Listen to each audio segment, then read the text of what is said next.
বাংলাদেশে একসময় এই কফি বাগান চাষাবাদ ছিল একটি জটিল পর্যায়ে।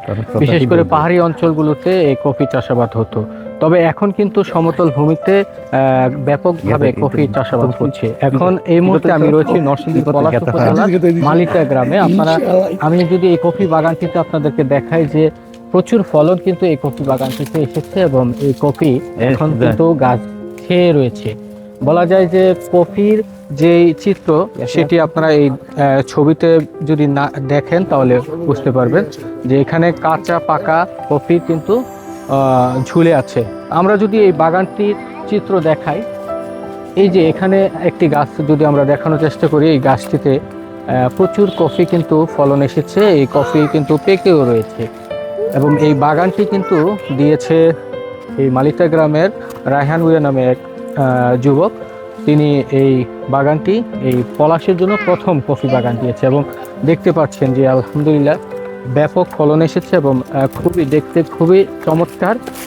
অনেকে আমরা কফি পছন্দ করি, কফি খাই, কিন্তু কফি আসলে বাগান বা কফির যে ফলন সেটি কিন্তু আমরা অনেকেই দেখি না বা জানি না। যেহেতু এটি খুবই কম সংখ্যক আমাদের দেশেই প্রথমবারের মতো এই কফি ফলন হচ্ছে, বাগান সৃষ্টি করা হচ্ছে। তো আমরা যতটুকু জেনেছি যে এই রায়হান ভাই এই কফি বাগানটি গত 3 বছর আগে তিনি এখানে দিয়েছিল। তো রায়হান ভাই কেমন আছেন আপনি? আলহামদুলিল্লাহ ভালো। আচ্ছা, এই যে আপনি কফি বাগান দিয়েছেন, আপনার এবছর তো ভালো ফলন এসেছে। এই বছর ভালো ফলন হয়েছে। আপনার কাছে কেমন লাগছে? আমার খুব খুশি লাগতেছে, ফলন বাড়ছে, সামনে আরো জমিন বাড়াবো। আচ্ছা আচ্ছা, আমরা তো যেমনটা জানি যে আপনার এই কফি পাহাড়ি অঞ্চলে বেশি চাষাবাদ হয়, এই যে সমতল ভূমিতে চাষাবাদ হচ্ছে, আপনি তো প্রথম যখন রোপণ করছেন এই চারা, তখন কি আপনি ধারণা করছেন আপনি এরকম ফলন পাবেন? না, আমি এই ধারণা করিনি এত ফলন আসবে।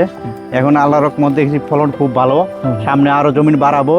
আমি চিন্তা করছি আরো এক একর জমিন বাড়াবো। আচ্ছা, এইখানে আপনার কতগুলো কফি চারা রয়েছে? এখানে 135 টাকা চারা রয়েছে। 135টা। আচ্ছা, এখান থেকে আপনি যে কফিগুলো সংগ্রহ করেন পরে কিভাবে এটি মানে আমাদের খাওয়া উপযোগী করে? খাওয়া উপযোগী করি, প্রথমে এই বিমগুলি নেওয়া হয়, নেওয়ার পরে তারপরে বাড়ির বলেন মিশিং দিয়ে ছোলানো হয়, তারপরে আবার শুকানো হয় রোদ্রে শুকানোর পরে, তারপরে আবার বাঁধতে হয়। বাঁধার পরে ব্লেন্ডার দিকে পাকি করে তারপরে খাওয়ার উপযুক্ত হয়। আচ্ছা, আপনি কি এটা খেয়ে দেখছেন কেমন স্বাদ বাজারে যে কফির তুলনায়? অনেক স্বাদ। বাজারের কফিগুলি এইগুলি তো অরিজিনাল, বাজারেরটা তো কিছু দুধ চিনি মিক্সিং আছে, এটা সেন্টই অন্যরকম। আচ্ছা, মানে বাজারের কফির থেকে স্বাদের তুলনায় এটা অনেক এগিয়ে আছে। আপনার চাহিদা কেমন? এটা মানে বিক্রি করছেন কিনা এরকম? হ্যাঁ, আমি বিক্রি করেছি, চাহিদা মোটামুটি ভালো, আল্লাহর রহমত ভালো পাইছি। আচ্ছা আচ্ছা, আপনার এই বাগান দেখতে এখানে আশেপাশের কৃষক আসে কিনা? বা হ্যাঁ, আশেপাশে কৃষক আসে, দেখে, তারাও আগ্রহী, সামনে বাড়াবে ফলন।